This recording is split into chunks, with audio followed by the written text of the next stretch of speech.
പശ്ചിമേഷ്യയിൽ യുദ്ധഭീതിക്ക് അയവില്ല. ഇസ്രായേൽ ആക്രമണത്തിൽ ഇറാനിൽ മരണം 700 കവിഞ്ഞു. ഇറാനെതിരെ സൈനിക നടപടി തുടരുമെന്ന് ട്രംപ്.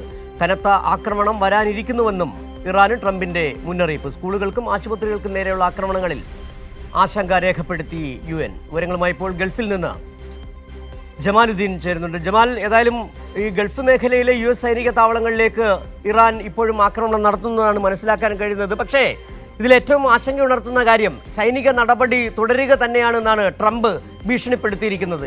എങ്ങനെയാണ് ഗൾഫിലെ ഒരു സാഹചര്യം? കഴിഞ്ഞ ദിവസങ്ങളിലൊക്കെ ഏതാനും വിമാന സർവീസുകൾ തുടങ്ങിയിരുന്നു. എന്താണ് ഇപ്പോൾ വിമാനത്താവളങ്ങളിലെ അവസ്ഥ?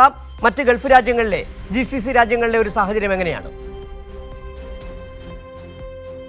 ഗൾഫ് രാജ്യങ്ങളിൽ ഇപ്പോഴും ആശങ്ക ഒഴിഞ്ഞിട്ടില്ല എന്ന് തന്നെയാണ് വ്യക്തമാകുന്നത്. എല്ലാ ദിവസവും ഇറാൻ ഗൾഫ് രാജ്യങ്ങളിൽ ആക്രമണം തടുത്തതിൽ ഏറ്റവും പ്രധാനപ്പെട്ട 2 ആക്രമണങ്ങൾ നടന്നത്. ഒന്ന്, സൗദി അറേബ്യയിലെ അമേരിക്കൻ എംബസിക്ക് നേരെ ആക്രമണം നടന്നു. റിയാദിലെ അമേരിക്കൻ എംബസിക്ക് നേരെയാണ് ഇറാൻ ഡ്രോൺ ആക്രമണം നടത്തിയത്. 2 ഡ്രോൺ ആക്രമണങ്ങളാണ് ഇവിടെ നടന്നത്. ഇതിൽ ചെറിയ തീപിടുത്തം ഉണ്ടാവുകയും നാശനഷ്ടങ്ങൾ ഉണ്ടാവുകയും ചെയ്തതായി പ്രതിരോധ മന്ത്രാലയം അറിയിച്ചിട്ടുണ്ട്.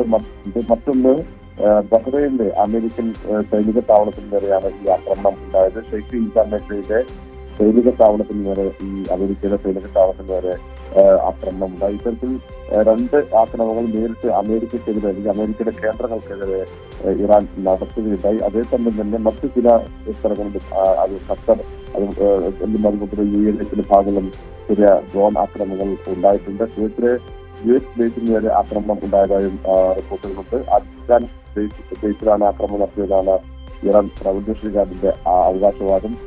അതേസമയം ഗൾഫിലുള്ള US പൗരന്മാർ, അമേരിക്കൻ പൗരന്മാർ അടിയന്തരമായി ഒഴിഞ്ഞു പോകാൻ അധികൃതർ അല്ലെങ്കിൽ അമേരിക്ക നിർദ്ദേശിക്കുകയും ചെയ്തിട്ടുണ്ട്.